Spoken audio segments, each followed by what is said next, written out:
Connais-tu vraiment la signification de ces deux versets?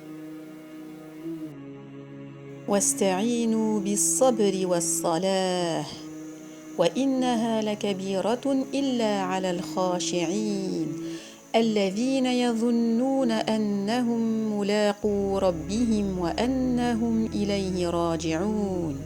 Ce qui signifie avec une traduction approximative est chercher secours dans l'endurance et la salah, la prière.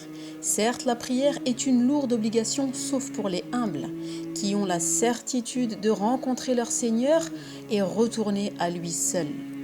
La compréhension et l'application de ces deux versets sont pourtant la clé de la réussite dans ce bas monde fi dunya et dans l'au-delà, el-akhira pour tout musulman. Allah nous ordonne ici de nous armer de patience, car c'est grâce à cette patience et au djihad des nefs, qui est la connaissance et l'éducation de notre propre âme au quotidien, que nous arrivons à faire face aux difficultés de la vie. Car certes, Allah Azza wa Jal est avec ceux qui patientent. Inna Allaha ma'as sabirin.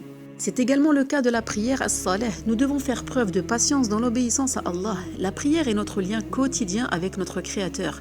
Nous devons faire preuve d'humilité en l'accomplissant, al-khushu' et prendre conscience de sa valeur.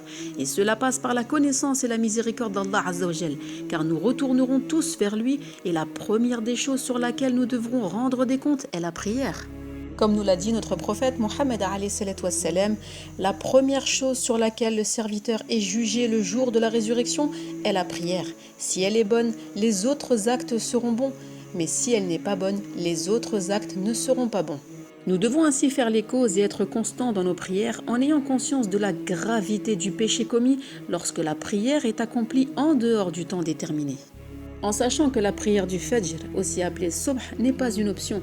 D'ailleurs, le prophète alayhi salatu wassalam a dit à ce sujet: les prières les plus pesantes pour les hypocrites sont Salat al-Isha et Salat al-Fajr. Mais s'ils savaient seulement ce qu'elles contiennent en récompense, ils viendraient même s'ils devaient ramper. Subhanallah. Ou encore, quiconque prie al-Fajr est sous la protection d'Allah. Ne vous mettez pas dans une situation où vous devrez rendre compte de votre négligence à Allah. Et les hadiths à ce sujet sont nombreux. La mise en garde est évidente. Subhanallah, comment pouvons-nous faire preuve de négligence envers le Créateur de toutes choses, envers le plus miséricordieux des miséricordieux, Allah Azza wa Jal? Une remise en question s'impose pour nous tous musulmans sincères et véridiques dans notre foi.